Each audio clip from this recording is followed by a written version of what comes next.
Abot ang ikang kapangandoy.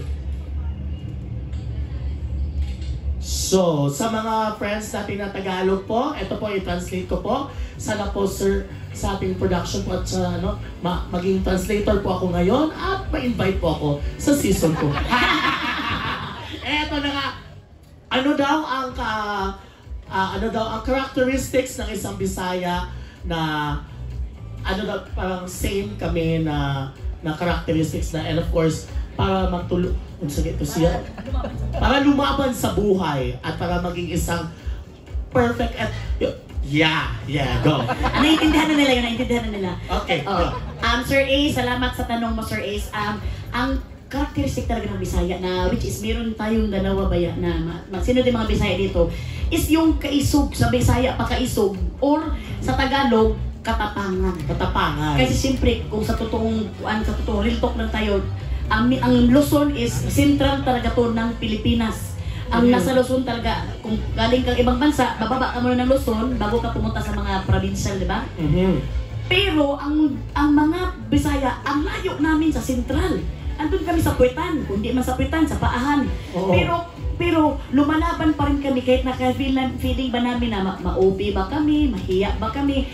Hindi namin iniisip yan, hindi namin iniinda kasi iniisip lang namin makamit namin ang pangarap namin. Yes, and of course, isa sa mga katangian din sa mga Bisaya kagaya namin ni Ma'am Shimelay is yung kahit unang kilala natin ng mga malilenyo, very accommodating kami. Yung parang, yes, ayaw namin lahat na ma-OP, ayaw namin lahat na lahat namin, gusto namin i-entertain lahat. Yes, at ang mga Bisaya, pag ikaw ay taga Manila, tapos pumunta ka ng Mindanao, talagang akala namin first owner ka, at akala namin mayaman ka.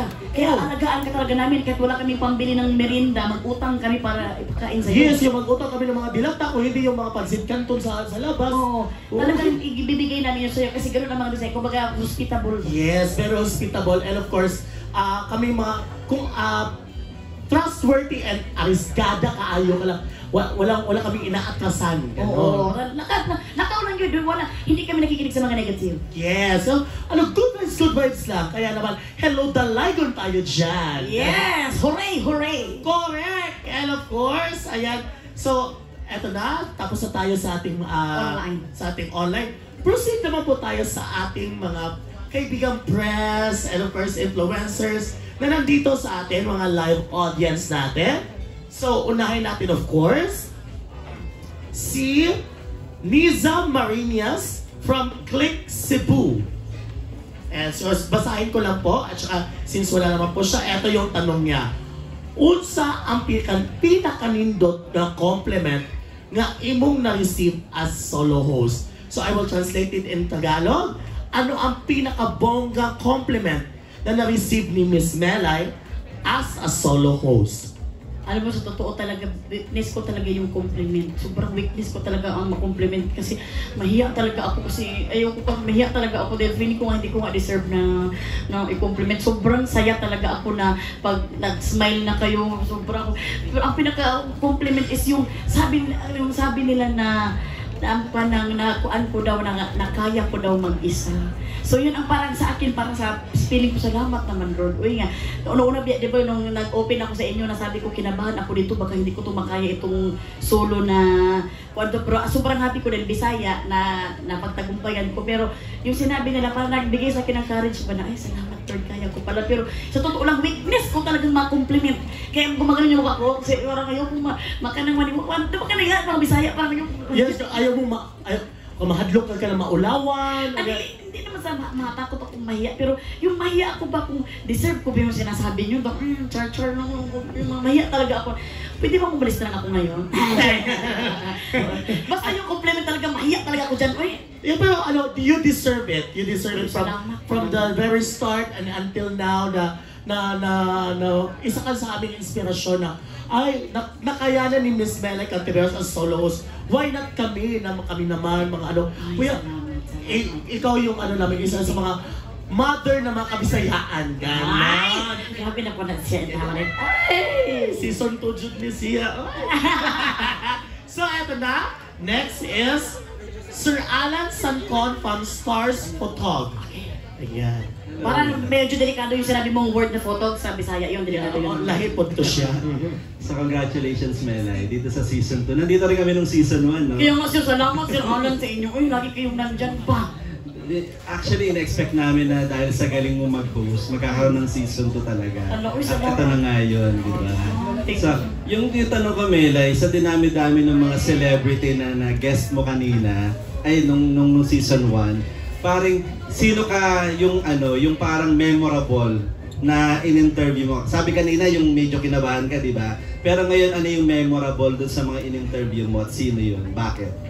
Ako talaga, sinasabi ko talaga nung kay Tamar na, yung pinaka-memorable talaga sa akin na na-interview ko, si Kim Chu talaga. Siya ang first interviewer at siya ang reason kung bakit talaga din ito umabot ng season 2 dahil din sa mga guest ko, hindi ako to kundi sa mga guest ko.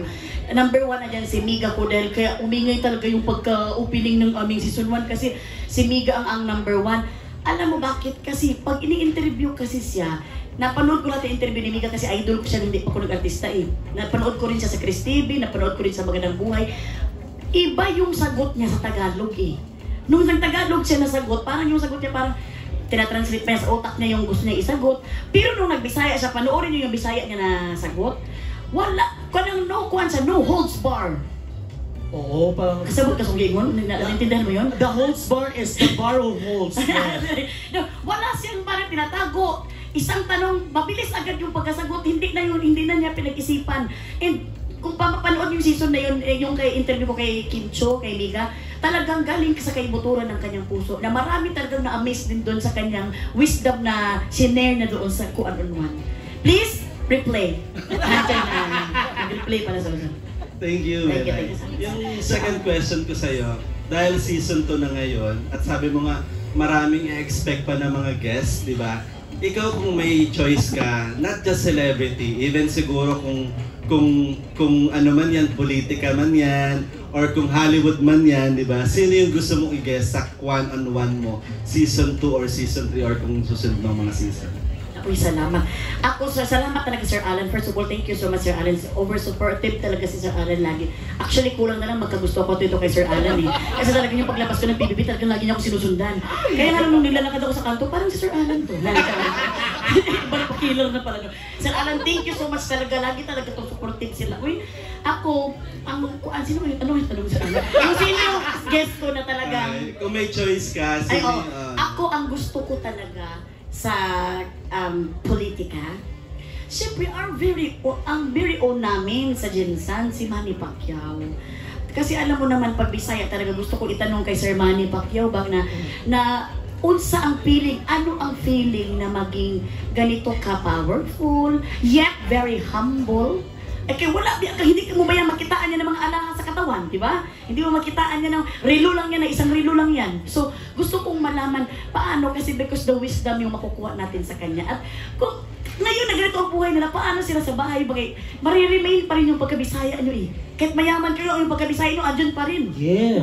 So, si Sir Manny, and is international. Hollywood. Gusto ko na interview si Paris Hilton, pero Bisaya ba siya? Hindi ko kasi alam kung may mga Bisaya pa doon. Basta, kung sino ang Bisaya, gusto nating malaman na makakuha tayo, makapulot tayo ng inspiration or aral doon sa kanyang journey sa buhay na dito pa, no? Correct. Thank you. Ikaw, Sir Alan, pwede pa ma-interview ka? Bisaya. Thank you, Sir Alan. Congratulations. Yes. Sana magkaroon pa ng season 3, season 4, season 5. Yan. Congratulations, Melay. Salamat ka, Alan. Yes, thank you so much, Sir Sa season Alan. 100 na tayo, matanda na tayo. Kamusta na kayo dito? Ang 100 stage na.